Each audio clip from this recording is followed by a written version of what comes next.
The global sand crisis. Everything you need to know sand. It's one of the most abundant natural resources on Earth. It's in our buildings, our roads, our phones, and even in our toothpaste. But what if we told you that the world is running out of sand?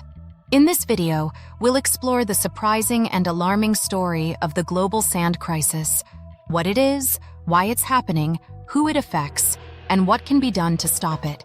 Let's dig in, pun intended. Why is sand so important? Sand is the second most consumed natural resource in the world, after water.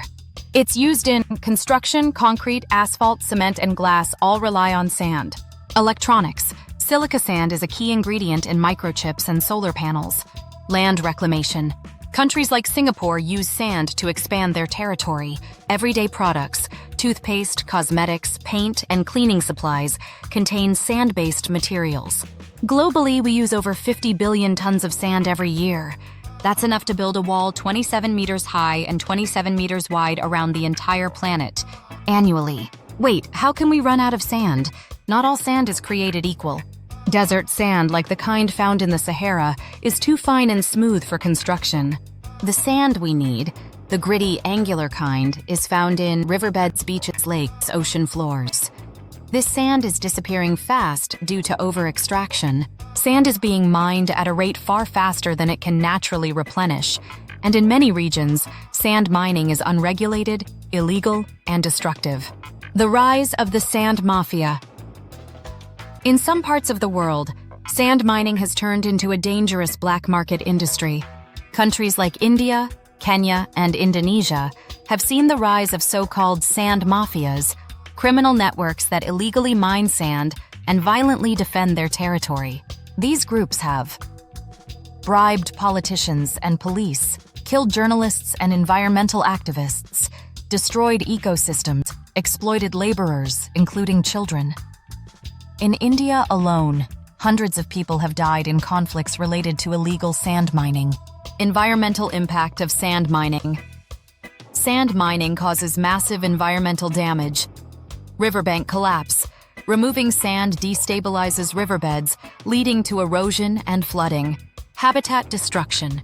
Fish, birds, and other animals lose nesting grounds and feeding areas. Groundwater depletion. Mining can affect water tables and aquifers. Saltwater intrusion.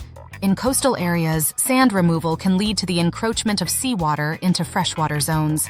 Biodiversity loss. Entire ecosystems can collapse when sand is removed too quickly. In Indonesia, sand mining has literally erased entire islands from the map. The human cost. This crisis doesn't just harm the planet, it harms people. In Cambodia and Vietnam, villagers have been displaced by aggressive dredging. In Kenya, illegal sand mining has triggered local conflicts over land and water. In India, sand miners often work in dangerous conditions with no protections or rights. Many of these workers are poor, desperate, and invisible to the global supply chain. Why isn't this crisis getting more attention? Unlike oil or gold, sand is cheap, heavy, and hard to track. It slips through regulatory cracks and often isn't counted in trade statistics. There's also a lack of global awareness. Sand just doesn't seem as exciting or urgent as other resources until you realize what happens when it's gone. Many environmental groups and journalists have been sounding the alarm, but governments and industries are slow to act. Which countries are most affected? The sand crisis is global, but some countries are especially vulnerable.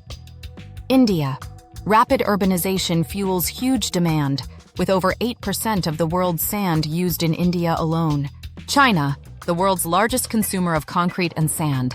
Singapore, the biggest importer of sand for land reclamation projects. Indonesia, Malaysia, and Cambodia, major sand suppliers that have banned or restricted exports due to environmental damage. United Arab Emirates. Building artificial islands like the Palm Jumeirah has devoured massive sand quantities. In many of these places, sand extraction has outpaced regulation, creating dangerous environmental and political consequences. Is there a sustainable solution? There are several promising directions. Recycled construction materials. Crushed concrete can substitute for some sand in new builds. Alternative materials. Scientists are testing materials like fly ash, crushed glass, and plastic waste. Desert sand processing. New technology may make desert sand usable in construction. Regulation and monitoring. Stronger laws, enforcement, and satellite monitoring can reduce illegal mining. Sustainable urban planning. Smarter design can reduce dependence on concrete-heavy construction. But all of these require political will, innovation, and public pressure. What can individuals do? While global change depends on governments and corporations, individuals can help. Learn about and support sustainable construction practices. Pressure local officials to regulate sand mining. Support NGOs and investigative journalists who expose sand-related corruption.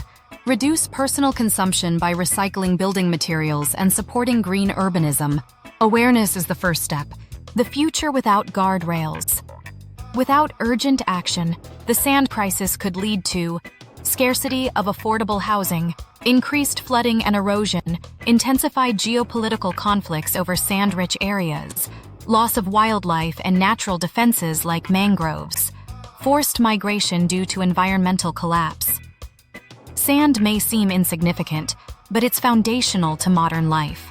Without it, cities crumble, infrastructure fails, and ecosystems vanish. Final thoughts. The global sand crisis is one of the least talked about, yet most critical environmental challenges of our time. It exposes deep flaws in how we consume natural resources, quietly, invisibly, and unsustainably. But with innovation, regulation, and awareness, we can turn the tide. After all, the future is built on sand. What other overlooked global issues would you like us to explore next? Let us know in the comments below.